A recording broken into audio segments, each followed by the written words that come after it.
Thanks for joining us tonight. I'm Jennifer Meckles. Adams County first responders are remembering a former firefighter this weekend who was killed along with his young daughter while the pair was riding his motorcycle.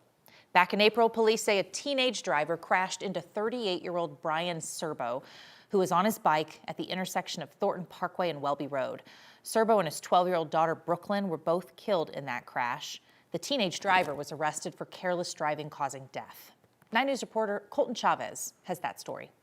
Behind me is that memorial not only for Brian, but also for his daughter Brooklyn. Family members of Brian say he was a loving father. His colleagues say he was a friend that could always be counted on.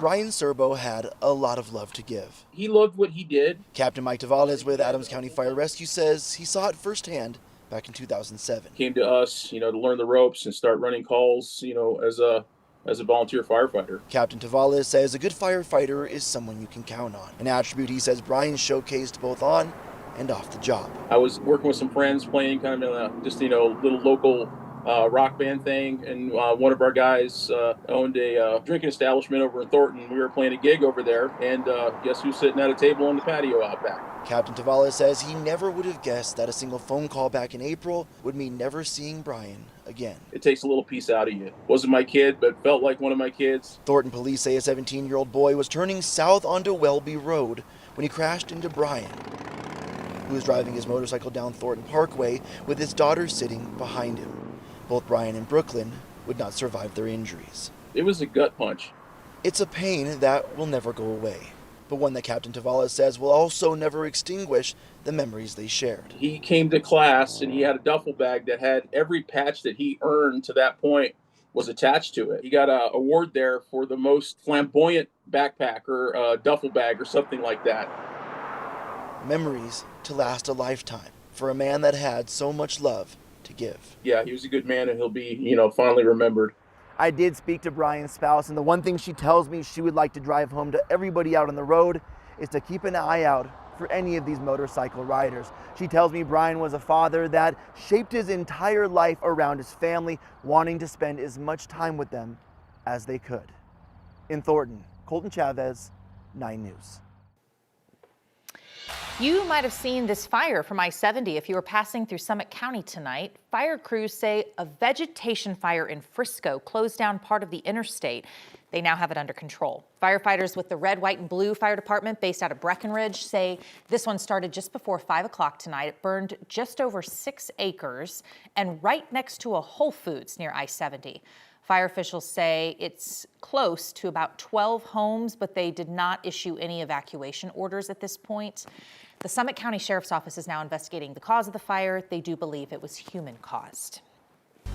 Let's talk about the weather. It was a beautiful start to Mother's Day weekend. Nothing but blue skies and sunshine over Colorado, and it's only going to get warmer. Mother's Day is really shaping up to be a gorgeous day. Corey Reppenhagen joins us now with a little preview of what's coming. Yeah, we've got a great day coming. Colorado weather, super nice to the mamas this time around. We have temperatures in the 80s, plenty more sunshine. This evening here, bustling activity here in the Mile High City, and it's still 66 degrees here downtown.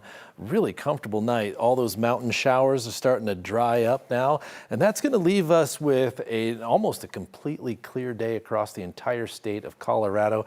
Definitely be sunny in the morning here in Denver all the way until about 1 o'clock. We'll notice those clouds start to appear, and it'll try to rain in a couple of spots here, but really we're just going to get a couple of gusty winds underneath that. I'll talk about those showers tomorrow and also some even warmer days that lie ahead on Monday and Tuesday. Jenny?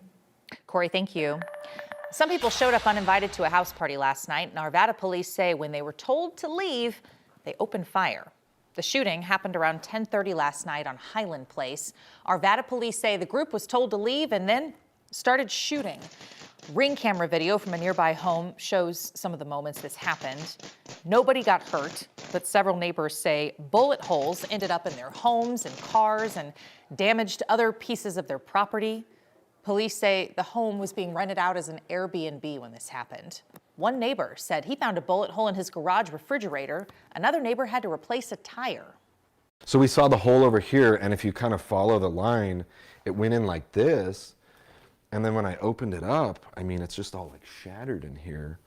There's still like fragments of it that are left over.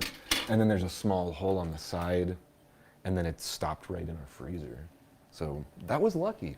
Police officer came to my door and told me that my car got hit, and so I already changed out the tire, blew the tire out, and then put a hole right there. Also, my house got hit and the wheelbarrow right there. Again, police say nobody got hurt in this shooting. Investigators are still looking into potential suspects, and if you have any information, Arvada police would like to hear from you. A longtime hotel in Longmont, a Longmont hotel has been ordered to pay millions of dollars in damages for giving out a room key to somebody who was not authorized to have a room key, and then that person then violently attacked two people inside of the hotel room. The Econo Lodge is now facing a $4 million judgment for this. Back in January 2023, a mother and daughter were staying there. They invited a man they knew, 31-year-old Cody Chichos, to their hotel room for pizza. When he started acting erratically, they asked him to leave, and police say Chichos then went to the front desk, gave them the victims' names and room number, was given a key without their permission, then went back to the room, assaulted one woman, and stabbed the other in the face and the hand. On Thursday, a jury found the hotel liable, awarding damages for both physical and emotional trauma.